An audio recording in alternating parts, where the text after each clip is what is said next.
गवादर सरबंदर में रिहायशी क्वार्टर पर नामालूम मुसल्लह अफराद का हमला, सोए हुए 7 अफराद को कत्ल कर दिया, एक जख्मी। मरने वालों का ताल्लुक खानेवाल से है। कश्मीर के कच्चे में डाकुओं का घर पर रॉकेट हमला, 2 भाई और चचा समेत 3 अफराद जाँ बहक, खातून समेत 6 अफराद शदीद जख्मी हो गए। लाहौर एयरपोर्ट के लाउंज में लगी आग बुझा दी गई। इमिग्रेशन काउंटर की सीलिंग में शॉर्ट सर्किट के बायस आग लगी, हज परवाजें ताखीर का शिकार हो गईं। लाहौर के जीपीओ चौक पर पुलिस और वकला के दरमियान तसादुम के वाक़ये का मुकदमा दर्ज। मुकदमे में सड़कों की बंदिश, तशद्दुद और कार्य सरकार में मदाखलत की दफात शामिल।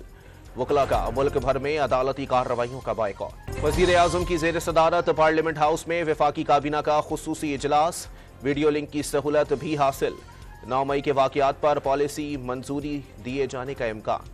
9 मई को मुश्तइल हजूम ने मुल्क भर में कोहराम मचाया, सरकारी अमलाक फौजी तनसीबात को नुकसान पहुंचाया, मुल्क का तासुर बर्बाद कर दिया।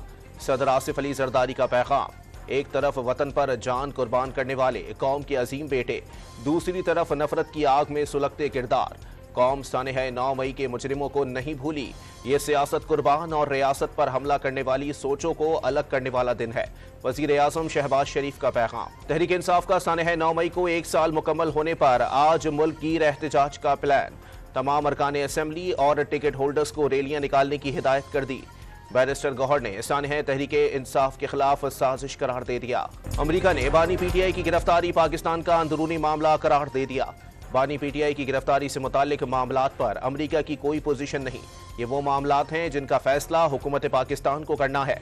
दहशतगर्दों के हाथों पाकिस्तान ने बड़ा नुकसान उठाया। विशाम हमले में जानी नुकसान पर अफसोस का इजहार। तर्जुमान अमरीकी महकमा खारजा मैथ्यू मिलर की प्रेस कॉन्फ्रेंस। सरकारी हज स्कीम के तहत आज़मीन हज की पहली परवाज कराची से मदीना के लिए रवाना। पहली हज परवाज से 150 आज़मीन हज मदीना मुनव्वरा रवाना हुए। और वीजे में ताखीर पर पीसीबी ने मोहम्मद आमिर को आयरलैंड ना भेजने पर गौर शुरू कर दिया।